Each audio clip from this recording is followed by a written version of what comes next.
Hey, guys. Welcome back to another episode of Uncommon Faith.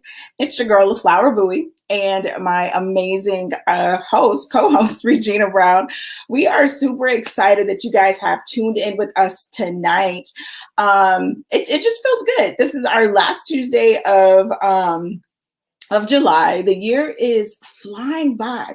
But guys, if this is your first time tuning into Uncommon Faith, we are just a show where we love helping women level up to live that purpose-driven life.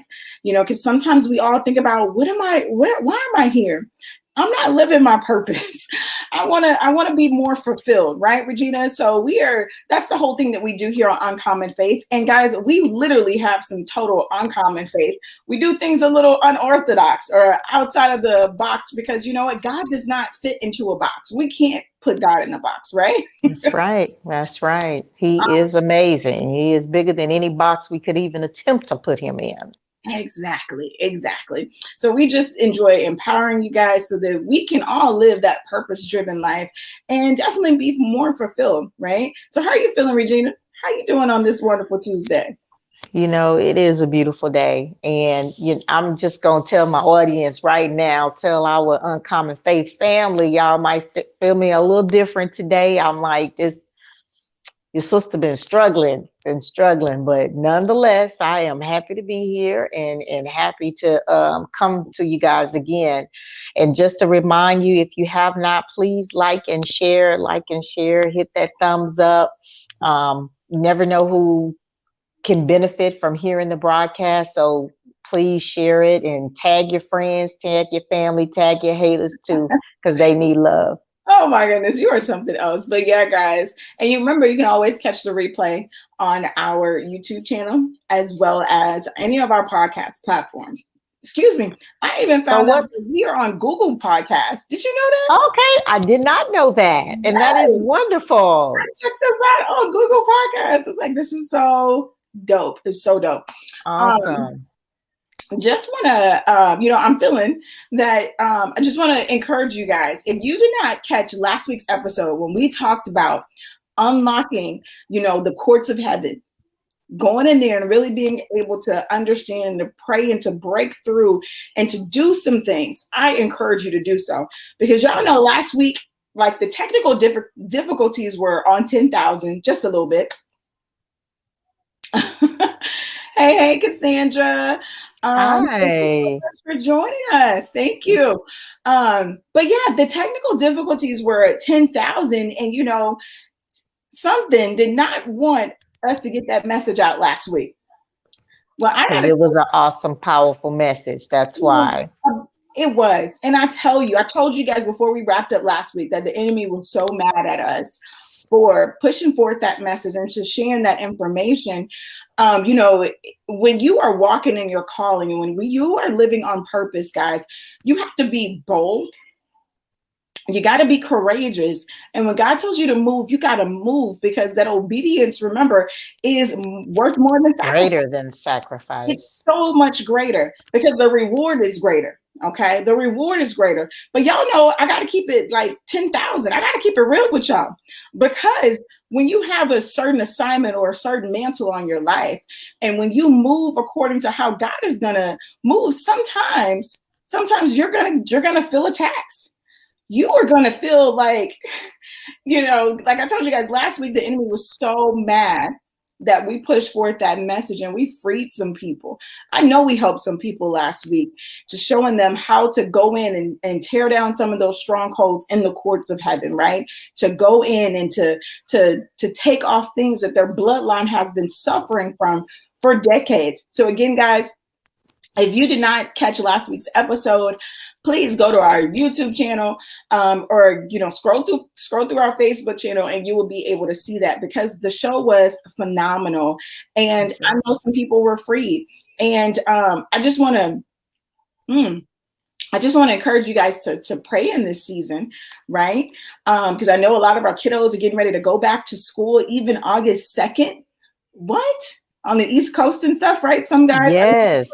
Some of our guys are getting ready to go back to school. So definitely prayer and keep our kids, covered in prayer and things like that as they embark on this school year, because this is going to be the first school year that there is some type of normalcy, I guess I would venture out to say, right? Look, they're back in person for the most part, but with the masks and everything, it's a new normal, right?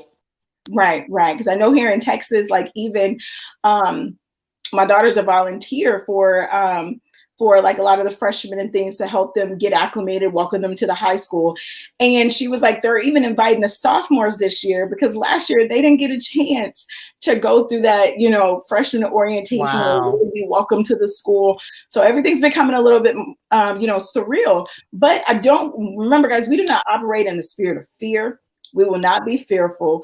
We're going to be bold. We're going to be courageous as so that we can empower our children to have one of the best school years ever.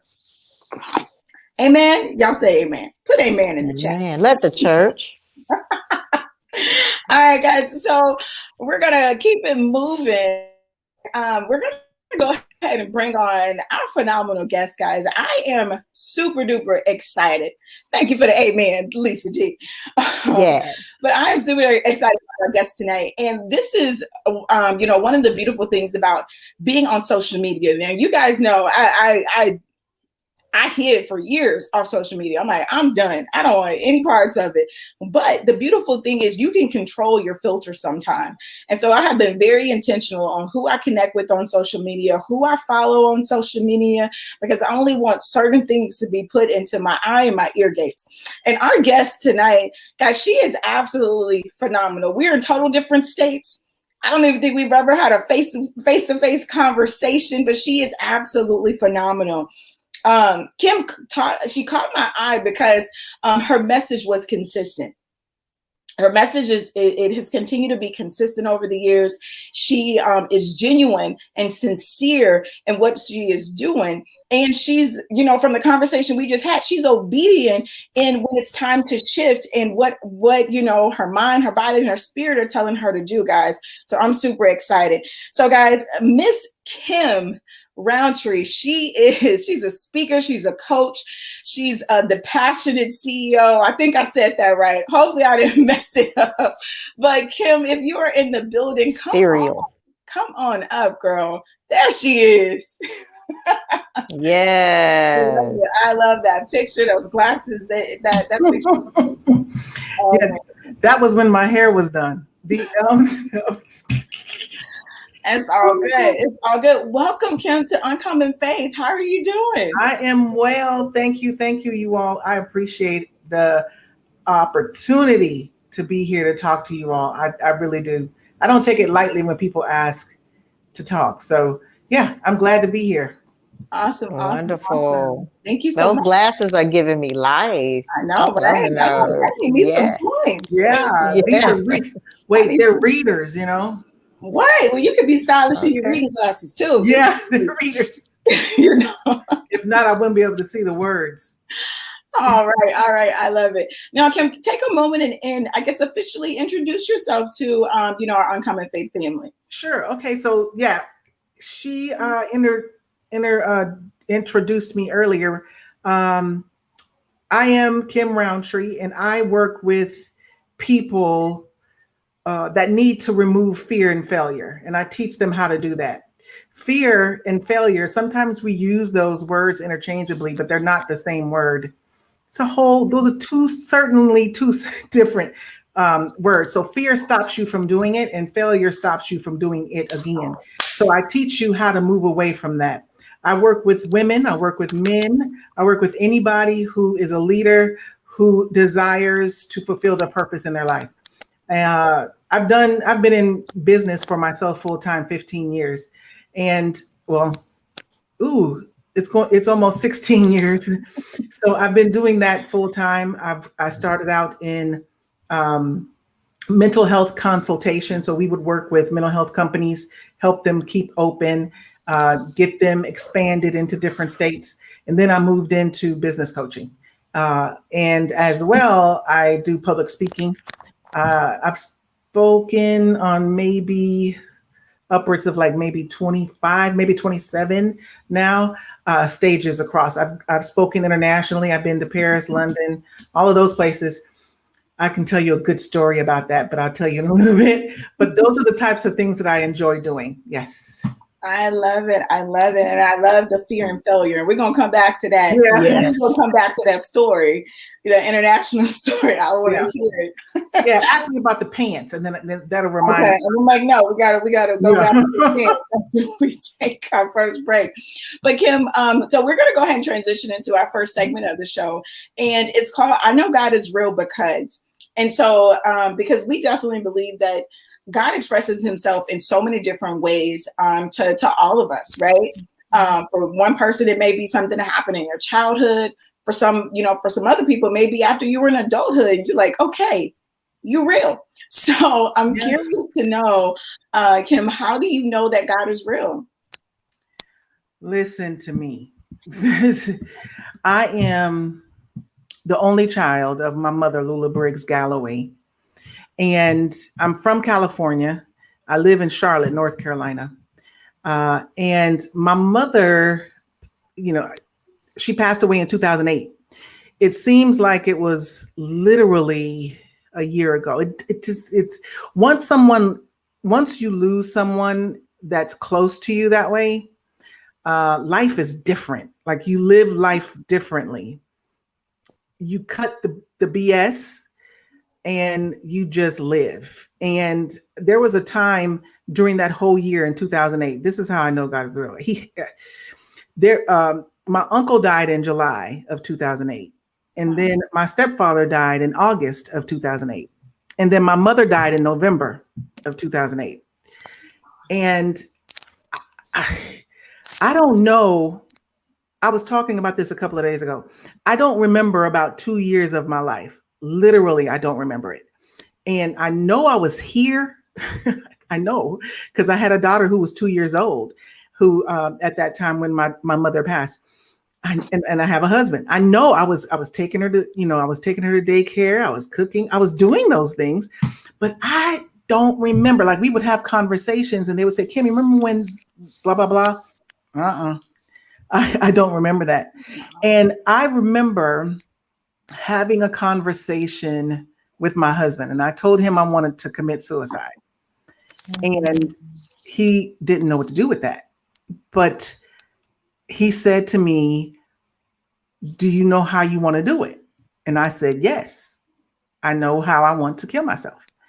And he said, okay. So he took me to get help, right? So, and I'm in the field of mental health. So I didn't even self-diagnose myself. I mean, that's just common sense. If you want to kill yourself, something's going on. So I got help and I was prescribed medication. And I have grown up in the church and I was told in the church that you ought not take medication, the specific church that I was in. But I'm of the belief that prayer and medicine can coexist. And so I took medicine. I took it for about 3 months, maybe almost 3 months. And I took it enough for me to get myself out of that thought, out of that. Yes, I was Kojic. Out of that frame, that mind frame. And it was hard for me to get back into the life of things, right? And the only thing at that moment I remember specifically, my daughter came into my room and she had a dress of my mother's, red dress. And she said to me, Mommy, this smells like grandma. And I was like, what? Smells like grandma? And it I don't know why, but it knocked me out. It put me back where I was supposed to be. Does that make sense? Mm-hmm. I'm probably not making any sense, but it took me where I'm supposed to be. And I smelled the red dress and I did smell her. And that made me have a memory of a conversation that I had with my mother where she says, I'm always here. All you have to do is just feel me. I'm never gone. I'm here.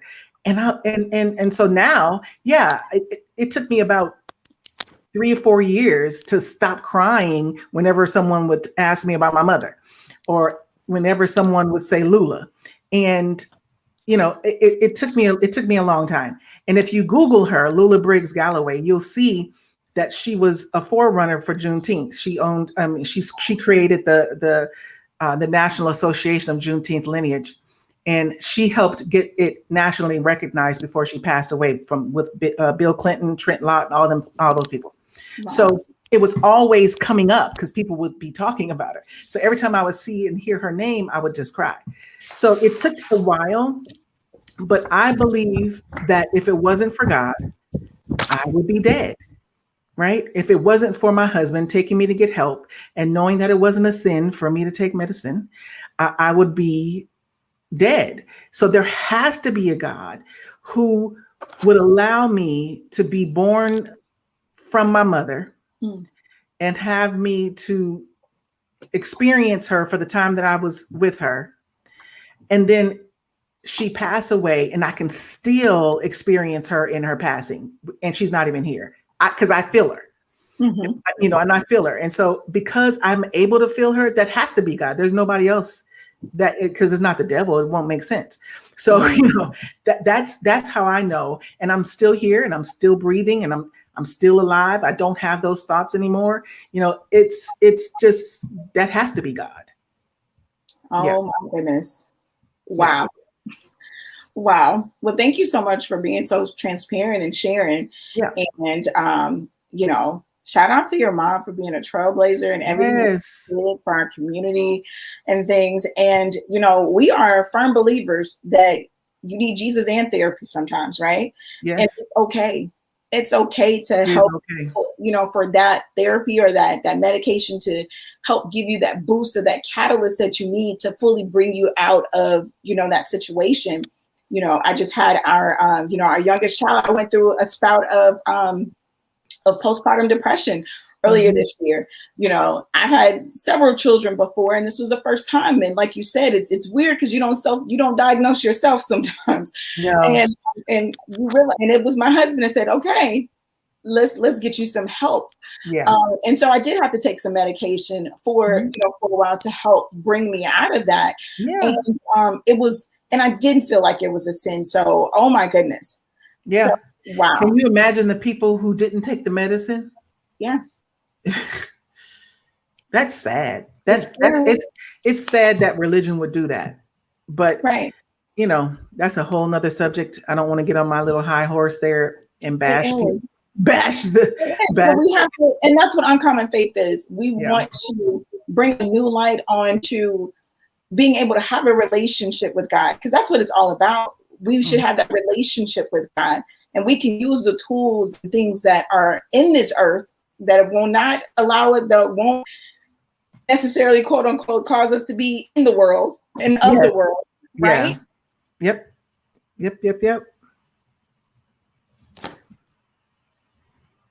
Did she freeze on us? She froze. She did. Okay. Well, we're going to keep moving because I'm sure she's going to pop back in on us. There were so many things that you stated in there that was just, she's back on us. I'm back. Mm-hmm. Yeah. Okay. You want to finish your thought, Flower? Go ahead. I was just wanted to talk about mental health in our community when it comes to our faith, and just give somebody the okay to speak with someone. It's okay to take advantage of your company's EAP program and schedule some free sessions. It's okay. Everybody needs it. And I mean, come on now. We're still in COVID, but can you imagine? I can't imagine. Like, there's people who need to talk to someone. Yeah. We all have stuff. We all have things that we go through. And sometimes it's best to pay someone to listen to your thoughts. So it's also good to talk to your friends as well. I get all of that. I get it. But I want someone to have their all of their attention on what I have to say. And if I have to pay you to do it, then I need you to do it, right? So, and if you have insurance, then you do it. And if you don't have insurance, then you do it, because we find money for things that we want to wear, but we won't find money for things that we need to live, which is therapy if you need it. So find it. It doesn't cost that much, $75, if not less, an hour. Right. It's about being that, having that priority. Yourself, your healing should be a priority. Get down to the root of some of those things that we suffer with from our childhood, or like you take grieving. It's like grief, that's a whole nother show, because we grieve differently. There's different stages of grief. We can't rush someone's grief. You sure can. It's a personal process. And, just with dealing with therapy and things, it's great to have someone that doesn't have a bias. They don't know your history. Because sometimes when we talk to the people that's closest to us, all they see is our history, and they don't see us where we currently are. Where we are now. Where we're trying to be. The person that we are becoming, they don't see that. And so the information that they give us, it's, sometimes it's tainted because they can't pass our history. Yeah. Yeah. And then if people who, and this is just in the Black community with church and whatever else, that sometimes we bash the people who are hurting, and then we wonder why they commit suicide. because we bash them, right? Yeah. I did my internship. I had my master's is in marriage and family therapy from Oral Roberts University. So I did my master's there, and my internship was in a program where they believed that you can deprogram a person from being homosexual. And so I wanted to be a part of that internship because I just wanted to see how they think they can do it. Like, I just wanted to see. So I did it. And I don't believe it, but there are people in churches who are talking to people who are struggling with homosexuality and telling them that they're going to hell, telling them that they are horrible people, God doesn't love you, all of this stuff. And those same people that they're talking to are going and committing suicide. Right. And they're doing that because of what they've been told, and that they inwardly look at themselves. I've had someone tell me, Kim, I want God to love me and I want to go to heaven. This is a gay guy. I want to go to heaven. I want God to love me. So what I'm going to do is I'm just not going to be with anybody. I'm just not going to be with the man. I'm not going to be with the one. I'm just not going to be with anybody. I'm just going to live a celibate life. Well, okay. If that's what you want to do, but I was more concerned about the fact that he felt as though he was going to hell and that he really loved God. And I'm thinking, oh my God, people are hurting, and we continually hurt them. Exactly. We put our own beliefs on them, right? And so I think that we need to be a little bit more careful of the words that we choose when we're talking in a position of authority. It's important not to. That's not how God did it.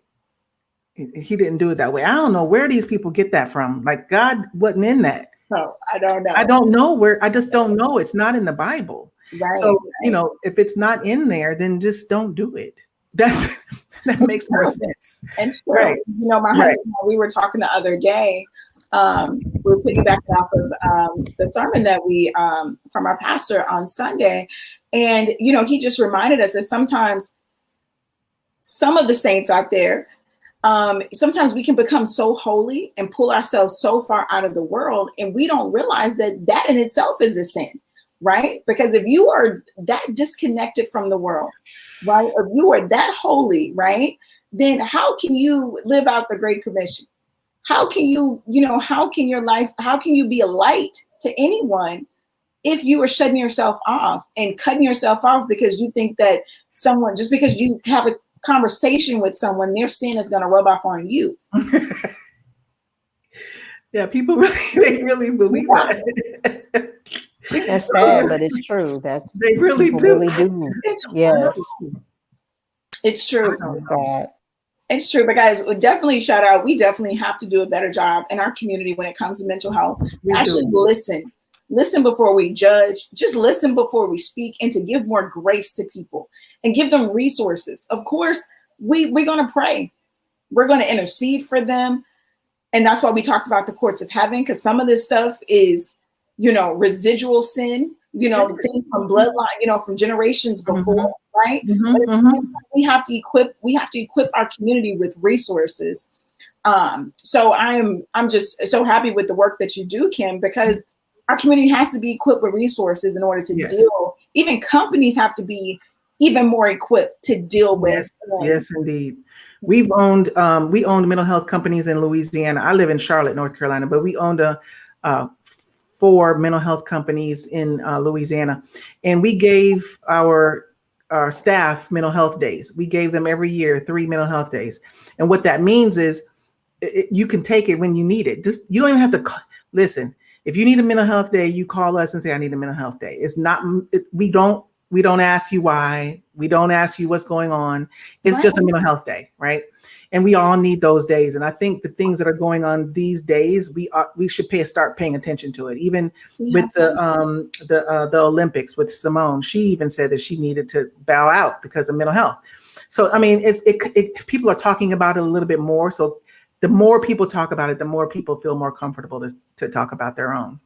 Absolutely. And the more we talk about it, the more companies, the more resources, the more people of faith are willing to step up. I've met so many people who are certified counselors and coaches like myself who will raise their hand and say, what? We need Jesus and therapy. We need both, right? And it's okay to have both. So I'm super excited. So what we're going to do, Kim, we're going to take a break. Okay. And then we're going to come back and we're going to jump into the story about these pants when we come back. All right. We'll be right back, guys.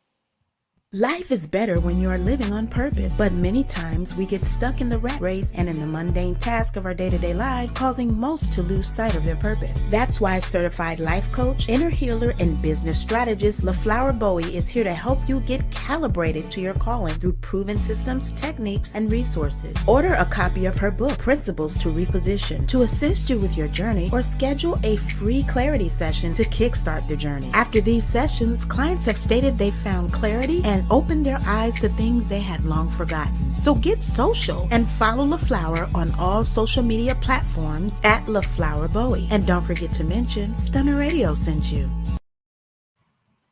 Hey guys, welcome back to another episode of Uncommon Faith.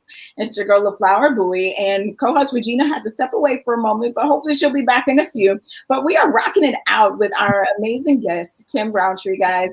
We have been talking about the amazing testimony that she has, how God kept her through a grieving process and transition of her mother. Amazing testimony, guys. And we've touched on the importance of mental health, especially in our community, in our church, and we didn't even touch on the youth. That's a whole nother show within itself, because so many of us have children that are in our houses that are fighting, guys. They are struggling. They're at war inside of their minds and their bodies. So definitely, guys, we definitely want to intercede and give resources. If you know someone, guys, who provides services for people dealing with mental health concerns or anxiety or stress, they don't even know that it's mental health issues, share those resources. And if you are a provider, guys, come on out and tell the world, raise your hand and say, you know what, I can help. I can help my community. I can help this generation. I can help our people get to a better place. But Kim shared earlier, guys, that, she is an amazing empowerment speaker. She has spoken across the globe, and she mentioned y'all a story about some pants. So yes, I ask her about these pants. Listen to me. Oh my God. I was invited to speak in London, I believe it was. Yes. It was, yeah. Okay. So I thought I was smart. And so I told my husband, I said, I want to ship my clothes there so I don't have to take my luggage with me on the plane. He was like, oh, okay. So we shipped it to the hotel. So I get there and they call me, customs, and said they're not going to deliver my clothes.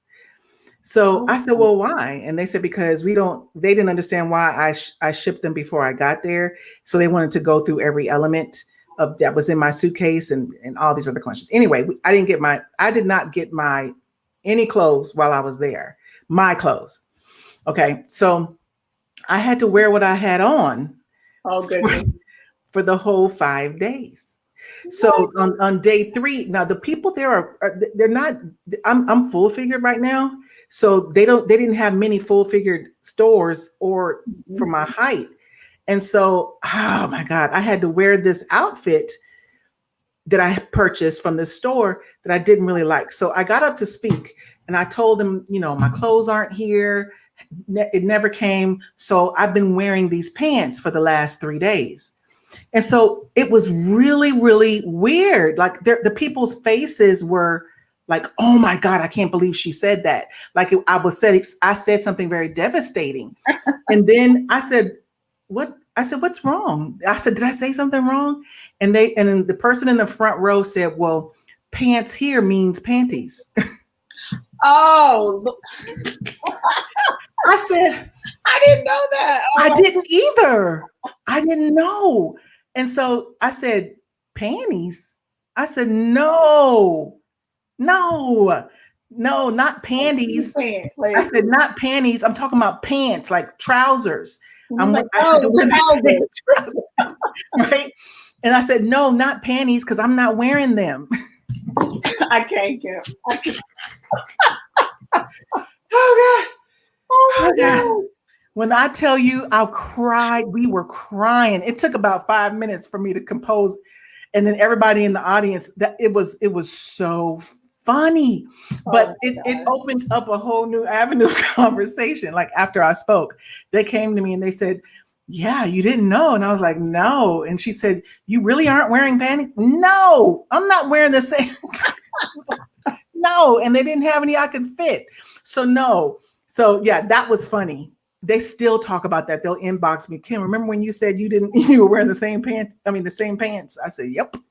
So yeah, that was funny. That is hilarious. And that is, oh my. I looked it up and it's true. I said, wow. So now, it's important to look things up. Right. As much as you can, language, know the culture. You go there. Very true. Very true. Yes. Now, Kim, you mentioned that, I just want you to touch on really quick, because you mentioned that there's a difference between fear and failure, and there totally is a difference between fear and failure. But yes, sometimes you're right. Sometimes we loop those words together in our statements, especially when we're feeling the emotions of failure. Yeah. We'll tie all that in. So can you give us a little bit more clarity on how you break down the difference, for your clients? Yeah. So fear, I said, my definition is to tell the difference between the two. Fear stops you from doing it, right? Mm-hmm. So that means you are feeling some kind of way because of what you've seen other people go through, or what you think it's going to be, or just whatever the reasons are. It's going to stop you from doing it. So you're not going to do it. That's what fear does. You either do or you don't. So fear stops you from doing it. And then failure means that you've done it and you failed. So fear stops you from doing it, and failure stops you from doing it again. So you won't do it again, right? Because you failed. And so the thing that we have to remember is, and I'm telling you this not because I'm like, I don't have fear anymore, or I don't experience fear. Everybody experiences it. It comes in your head. You can't really do anything about the thoughts that come in your head. But once they get there, you can do something about that. You can't do it until it gets there, right? So when it gets there, you have to come against it. You have to speak against it. You have to speak totally opposite of what it is that's coming in your head, right? I mean, totally opposite. So Kim, you're going to fail at being a public speaker. No, I'm going to have my calendar booked the first 3 months of every year before the year gets here. I'm going to, so you're specific about what it is that you're wanting to happen. Just don't say, I'm going to be blessed. Well, you're blessed because you wake up. So you want to be specific about what it is that you want to move away from the fear. Does that make sense? It totally makes sense. And that you know, something very important. Mm-hmm. Sometimes we're too general, we're too broad. Mm-hmm. And sometimes we're we're not bold enough to be that specific when it comes to us overcoming that failure. Like you said, you want your calendar booked from, the first 3 months before January 1st even gets here. Instead of saying, you know what, I just want to be next year, I just want to be a successful speaker. Yes. That's totally different. Totally different. Very different. An eagle-eye vision onto exactly what we want our business to look like, what we want our practice to look like. So that's so important. Yeah. And then when you broke down failure, it reminds me, and fear, they remind me of that, the 5-second rule that Mel Robbins coaches on. Oh, yeah. She says, 5 seconds, do it. Just do it. Even if you fell before, do it. Don't even think about it. Because, like the cliche statement says, you got to feel the fear and do it anyway. You do it anyway. Sell your way forward to success. But you don't do that. Like sometimes we get stuck. And what happens is, because I've been there when I first started my company. Well, first I was fired from my job. I thought I was doing a great job. I think I was doing a great job, but he came to me and he said, Kim, I know you have your side thing going on, right? So I want you to be able to pay attention to that 100% of your time. So I was like, okay. Okay. So I was, I had to figure it out. And so I did. I counted, we count our coins very well. Women do. And so I knew how much money I needed in order to make it work. So I said, okay, I just need 3 contracts and then I'll have enough. Right. And so I got the 3 contracts. And then this is what fear will do. Fear will come into your head and say, okay, you have these 3 contracts, but what happens after the 3 contracts? What about the other contracts? You're not going to get any, right? And so then you have to answer that fear. It's like a call and response. You have to answer the fear when you hear it. And so that's what I did. And I listened to The Many Faces of Fear by Creflo Dollar. And my business partner gave it to me. And now personally, I don't listen to Creflo Dollar, but she gave me Creflo Dollar's CD because it was called The Many Faces of Fear. You can put it, it's on YouTube. I listened to that for about 3 months straight every day. I listened to it in my car, in my house. Well, I don't care what I was doing. I was listening to it. That got me to the place of moving away from fear. Wow. Because you have to first identify what fear is. And some of us don't know what fear looks like. We only know what it looks like because people tell us that's what it is in church, right? But fear takes on many faces. And one of them is the word humble, humility. People tell us to be humble. I just posted this the other day, and it's a pet peeve of mine. But people tell us to be humble, to don't talk a whole lot about what it is that you have. Be what's the word? Oh, yeah, I can't remember the word, but I don't believe in that. I don't believe in it, because if you look up the definition of humble and then ask yourself, do I want to be that? Then the answer would be no. So if your answer is no, then why say be humble? Exactly. That's another reason and another byproduct of fear. We don't want to say what God has done because we're fearful of what other people will say about what God has done for us. Right. That's right. Back to what we talked about earlier. How when we think that we're doing what, like, we don't want to be boastful. We don't want to come across bragging. And I actually had someone, I made a post years ago, and I had a couple people inbox me. Don't ever tell people that you got, anything about, finances or money or what God has blessed you with, because they're going to come get you. I was like, if God has blessed me with this, then he's going to protect us. He's not going to enlarge my territory and then bring me harm at the same time. Yep. Right? I'm going to give him the glory in everything. And that's what we don't do. We get it. And we cover it. Because you don't want to let nobody know. Exactly. And that's to me, and y'all can come for me if you want, saints. That's cool tonight.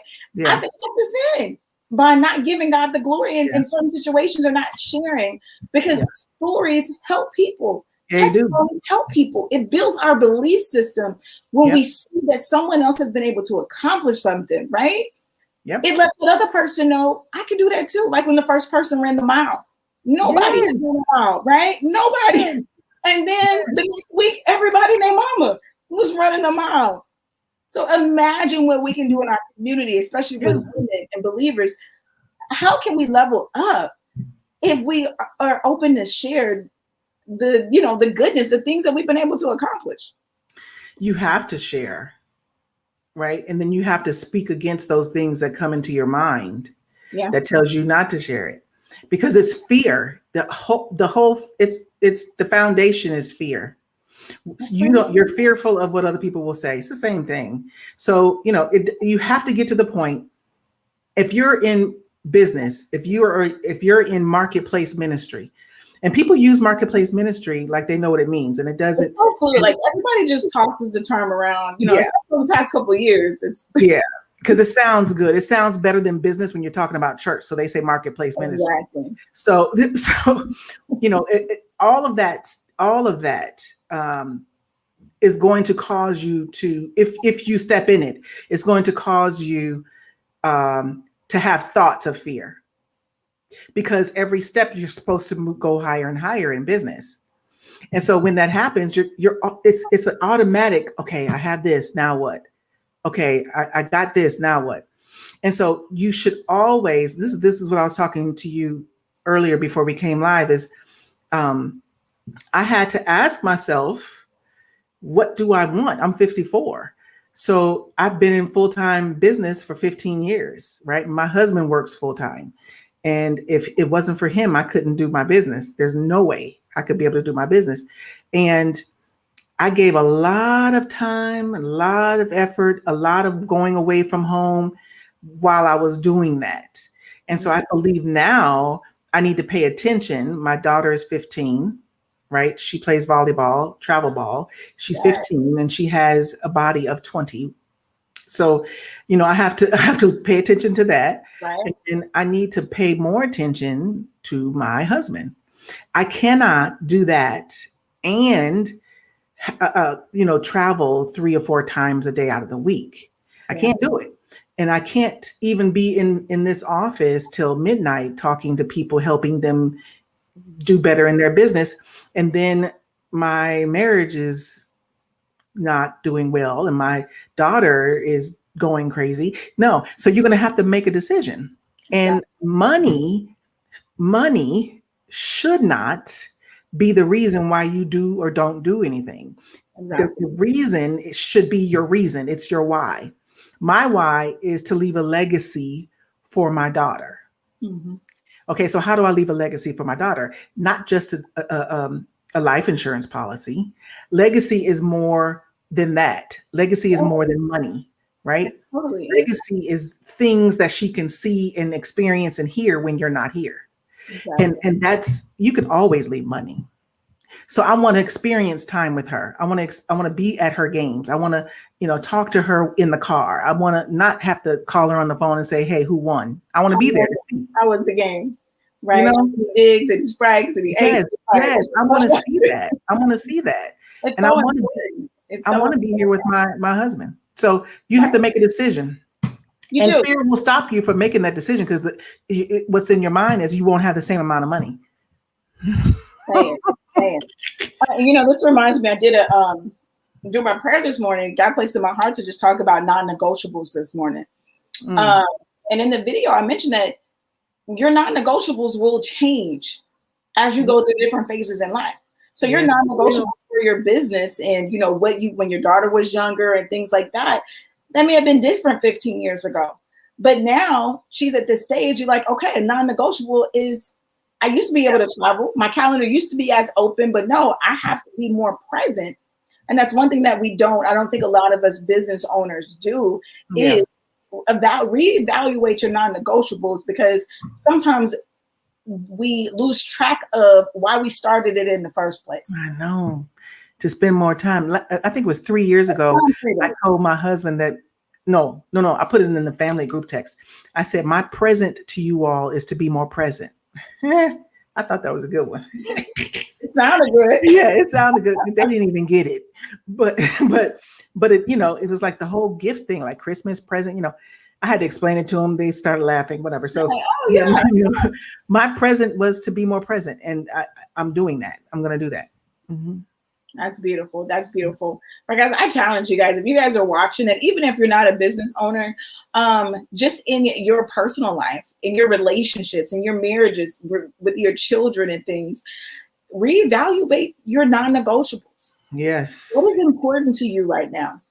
You know, I know me with my older children, I spent a lot of time away from them because I was a single mom and I was getting it. Yeah. And now, you know, that I have younger children again, I'm able to pause and do those things. And it's a blessing that God has given me more children to be able to do that. But my oldest is about to be 22. What if now I would have got that, right? She's 22 years old. And I'm like, man, I should have been more present. You know, you can't go back and get that time. God's going to give you, and I love Dr. Miles Monroe because he tells us that Yes, indeed. God is going to give you the ideas, the inventions, like things are not going to fall out of the sky, but he's going to give you the wisdom and the formula to adjust your lifestyle and the season that you're in accordingly so that you will have the provisions. That's why it's never about the money. You're going to have the provisions, guys. It's just you have to be willing to draw that line in the sand. Exactly. Money follows purpose. So if you're, and I believe it, and your purpose looks different throughout the, you know, purpose looks different. Purpose is just the word purpose, but it's whatever you were put on this earth to do. It doesn't have to be just one thing, right? So whatever that is, money will follow if it just does. Absolutely. I don't know how it happens. It just does. It just happens. You know, it's like you said, if it's in the book, then it's there. It's gonna have. It's a principle. It works, guys. Yeah. It works. But Kim, I want to pivot just a little bit because I know that we have a lot of people in our audience, you know, who want to be entrepreneurs, who want to be speakers, who want to, you know, they have a story to tell, you know, they've been given a prophecy that they're going to be on stages and they're supposed to be here. What advice would you give to someone who is looking to, you know, be, a public speaker and to, you know, to really impact and to, you know, just to pour life into people? I think what I would tell, this is what I've told my clients in the past, is that their question to me was, should I quit my job? And my answer to them is no.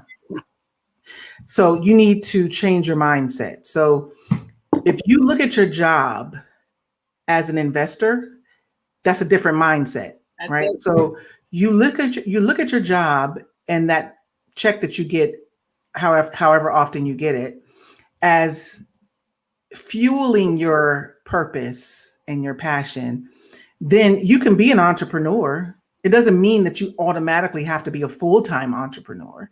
Right. You know, you can be a part-time entrepreneur, and do it 100% at the part-time, right? So people who are entrepreneurs, we're the only ones who will leave a 40-hour week job to work 100-hour week for our own stuff. That's crazy thinking, but that's just what it is. So I would tell them to keep their job, use that money to fuel their business, right? Figure out what it is that they want to do. Sometimes people don't know. They don't know their superpower. They don't know what it is that their purpose to do. The thing that I have told my clients to do is to you have people who are in your inner circle, people who you consider friends, right? That you talk to. Some of them are family. You can send them or call. I would send them a text, ask them, hey, can you help me figure out something? How do you see me in this area? What do you see me as in your life? And don't give them any options. Just say, what do you think? What do you see me as? What are my skills? What are my best skills? What do you think I'm good at? Right. And then let them tell you what that is. And then sometimes it will, because it wasn't in your mind, it'll ring true when you hear it or when you read it. It's going to hit you. It's going to hit you. When you see it, you'll be like, oh, and don't question it, because sometimes people see in us what we don't see in ourselves, but we have the skill set to do it.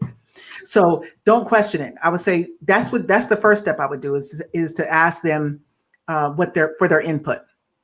And then you have to be seen. People don't buy things. They buy you. They buy into your story. Exactly. So you have to be open to sharing your story. You have to be transparent. There is a level of transparency that you have to stop at, especially if you have family. But if it's just you, you do you, right? But if it's not and you have family, figure out what you're open to say, what you're not open to say. But there has to be a level of consistency and a level of transparency, and you have to show up, and you have to do so often, right? People will see you consistently. If they don't, then they won't buy from you. Exactly. When they buy, I have a book called Confidence Driven. That was my first book in 2018. People didn't buy the book because it was called Confidence Driven. They they bought the book because they wanted to see how I dealt with coming from 3 people dying in a year. Yeah, they wanted to hear the story. They wanted to hear the story. Buying from the story. They're exactly. So that's what they're buying. So understand that when you create any product, the product has to have a story. Exactly. You can't just sell to be selling. You can go to the flea market for that. That's easy. Right?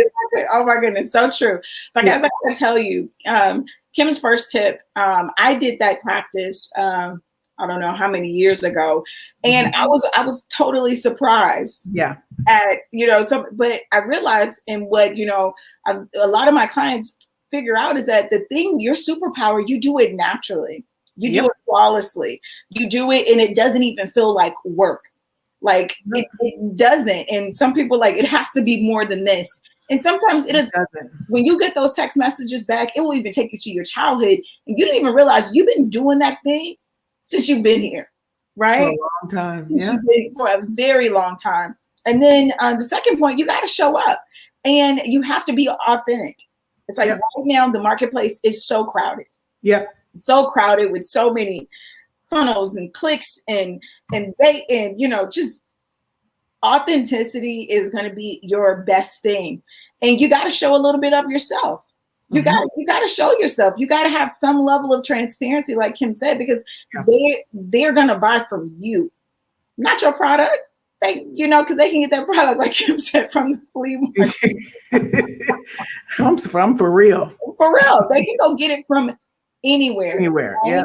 But they choose to buy from you because because you're authentic, because you're showing up consistently.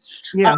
And because they know that sometimes, they want to see, are you serious about this thing? So you can't promote one day and then you promote 3 months later. Yeah, no. They want to see not even 3 days later into that thing, right? Yeah, you gotta be on it like every day. People, it's a job. You cannot be an entrepreneur and do it part-time. You can't. You cannot. I don't care if you cannot. It doesn't work. It doesn't. And I know a lot of us fall in love with the time freedom and the personal freedom and the financial freedom. All those things come, but guess what? You got to build it first. You got to build it first. You got to put in the work first before you can enjoy those labors, right? Those benefits, right? But guys, we're going to transition really quick. So we used to have a segment of the show called Sister Talk, and we're transitioning that. Sorry, producer. No, I'm just not telling y'all today. It's going to be soul work because we want to give you questions and tips and resources, action items for our Uncommon Faith family to really go out there, take that next step, help you level up so that you can live that purpose-driven life. Mm-hmm. So in our soul work segment tonight, since we're talking about fear, guys, I know that we hear this question a lot, but I really want you to think about it, tonight or whenever you watch the show. I want you to really think, what is that thing that you would do if fear was not present? If the fear was totally removed and if you were not afraid, if you hadn't failed in the past and you're scared to touch that burner again, like when you're little and you're like, I didn't touch it once, I didn't fail, I done lost money, I'm not doing it again. But if all of those emotions were taken away, what would you do? What would you do? Really, right? And I want you guys to really journal this. I want you to journal this soul work question because it can really unlock some things. It can help free you. And it's also going to give you permission to go out there and take that next step. Mm-hmm. Kim, what do you think about our soul work question for tonight? That's good. And I think there's people in here now, when you said that, they had the answer in their head, but they questioned it right then, that quick. And that's the part, whatever came to your head at that moment, I would keep that. That's what I would do. I would Right keep there. that. Because that's the thing that your body wants to do, your soul wants to do, your spirit is crying out for you to do this. Don't come up with the reasons or the excuses, rather. Don't come up with the excuses of why you can't do it. Yes, yes. What would you do if fear was not present? What would you do if fear was not present? What would you go out? What business would you start? Right? What craft would you start? You know, what job would you apply for? Yep. Because I tell you, this girl right here, I done been in rooms, board meetings, stuff that I did not even qualify for, but I applied for it. Yeah. So don't hold back, guys. Now is the season where you can don't put limitations on yourself. Journal this question: what would you do if fear was not present, guys? And definitely own it. It's okay. And it's okay to be a little selfish.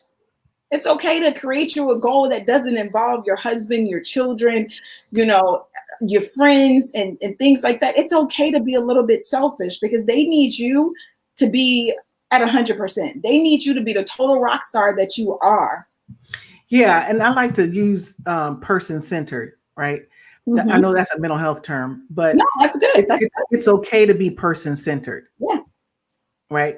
Because when we use the word selfish, it's like a negative thing, mm-hmm. but what we're doing is not negative.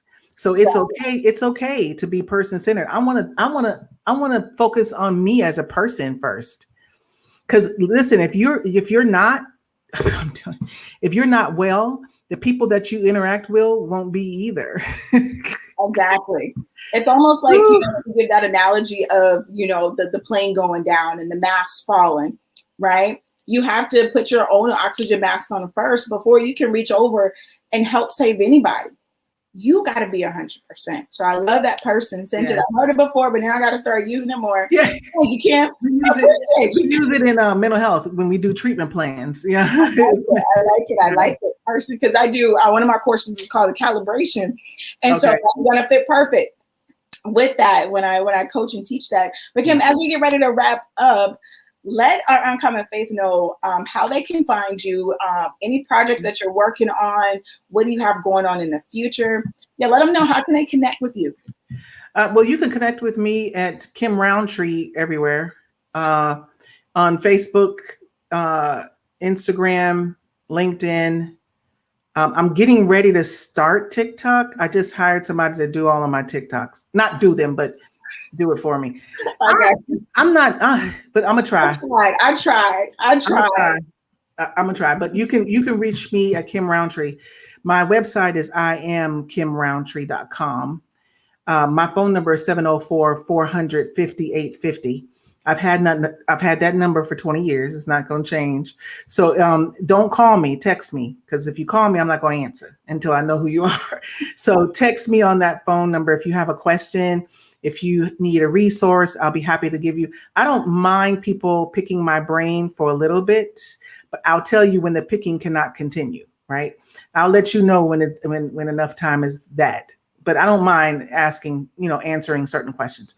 I don't have any products right now because I don't want to put them out there. I'm going to take them back out like I was telling you earlier. Mm-hmm. I'm just going to focus on stage speaking, and doing workshops for conferences and things like that. So if you're in need of a speaker, a workshop presenter, anything like that, then I'm your girl.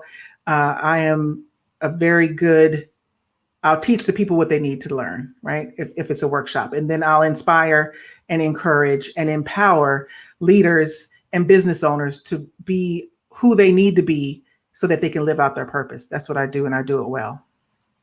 Oh, I love it. I love it. That's what she do, y'all, and she does it well. She's been doing it for years. She's amazing.